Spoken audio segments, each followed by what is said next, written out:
আজ আমি যে গ্রামের গল্পটা বলতে চলেছি সেই গ্রামটা কোনো বড় শহরের পাশে নয়, কোনো মানচিত্রে বিখ্যাত নামও নয়। তবুও একবার যে এই গ্রামে এসেছে সে দ্বিতীয়বার আসার ইচ্ছে নিয়ে ফিরেছে। কারণ এই গ্রামের সৌন্দর্য শুধু গাছপালা, পুকুর বা মাঠে নয়, এই গ্রামের আসল সৌন্দর্য লুকিয়ে আছে এখানকার মানুষগুলোর মনে। এই গ্রামের নাম মিষ্টি গ্রাম। প্রথমবার নামটা শুনে অনেকেই হেসে বলে, গ্রামের নাম আবার মিষ্টি হয় নাকি? কিন্তু যারা এখানে একদিন থেকেছে তারা জানে এই নামের মধ্যে কোনো বাড়াবাড়ি নেই। ভোরের প্রথম সূর্যের আলো যখন গ্রামের মাটিতে পড়ে তখন মনে হয় যেন পুরো গ্রামটা নতুন করে জেগে উঠছে। দূরে ধানের ক্ষেতে শিশির জমে থাকে, পাখির ডাক একসঙ্গে চারদিক ভরে দেয়।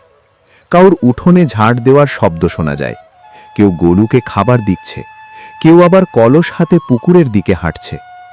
গ্রামের ছোট ছোট ছেলেমেয়েরা ঘুম থেকে উঠেই মাঠের দিকে ছুটে যায়। কেউ লাঠি দিয়ে বল খেলছে, কেউ ঘুড়ি ওড়াচ্ছে, কেউ আবার গাছ থেকে কাঁচা আম পাড়ার পরিকল্পনা করছে।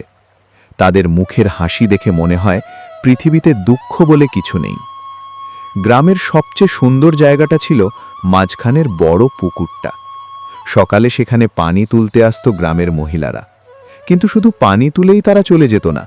কেউ কাউর খোঁজ নিত, কাউর বাড়িতে অতিথি এসেছে কিনা, কাউর শরীর খারাপ কিনা, কাউর ছেলের পরীক্ষা কেমন হয়েছে, সব খবর সেখানেই জানা হয়ে যেত। পুকুরের ঘাটটা যেন শুধু পানি তোলার জায়গা ছিল না, ছিল গ্রামের মানুষের মিলনস্থল।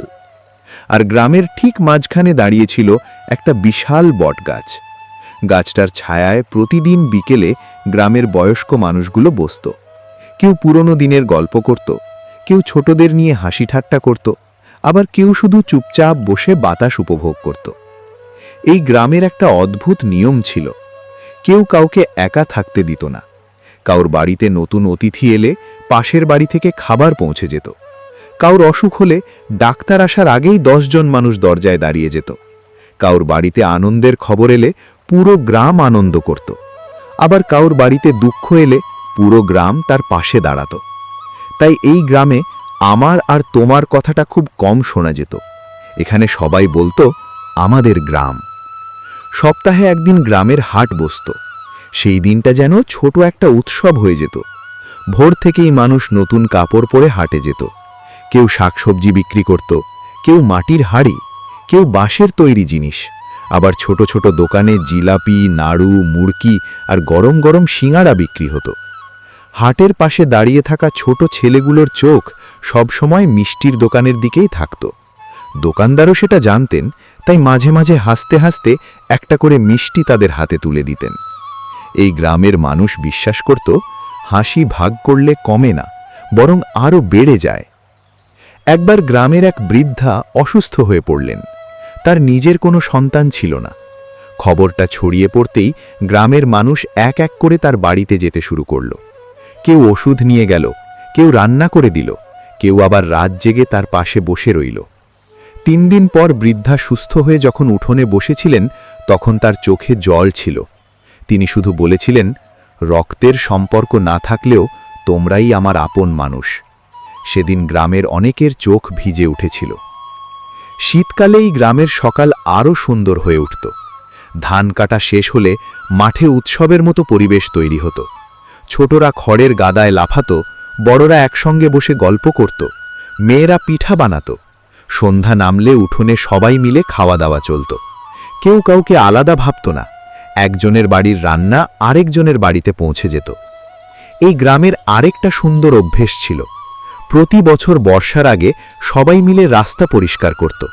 কেউ বলতো না যে এটা আমার কাজ নয়, বরং সবাই বলতো গ্রামটা তো আমাদের। তাই গ্রামের প্রতিটা মানুষ নিজের গ্রামের প্রতি আলাদা একটা ভালোবাসা অনুভব করত, যে কারণে বাইরের মানুষ এখানে এসে অবাক হয়ে যেত। তারা বলতো, এত মিলেমিশে মানুষ আজও কোথায় থাকে? গ্রামের লোকেরা শুধু হেসে উত্তর দিত, যেখানে ভালোবাসা থাকে সেখানে ঝগড়া বেশি দিন টেকে না। সময় বদলেছে, অনেকেই পড়াশুনো বা কাজের জন্য শহরে চলে গেছে, তবুও বছরে অন্তত একবার সবাই ফিরে আসে। কারণ এই গ্রামের মাটির গন্ধ, পুকুরের হাওয়া, বটগাছের ছায়া আর মানুষের ভালোবাসা এসব কোনো শহরে পাওয়া যায় না। আজও বিকেলের দিকে গ্রামের সেই বটগাছের নিচে বসলে মনে হয় সময় যেন ধীরে ধীরে হাঁটছে। পুকুরের পানিতে বাতাসের ঢেউ লাগে, দূরে ছোট ছোট ছেলেমেয়ের হাসির শব্দ ভেসে আসে। আর তখন মনে হয় পৃথিবীতে যদি শান্তির কোনো ঠিকানা থেকে থাকে তাহলে হয়তো তারই নাম মিষ্টি গ্রাম।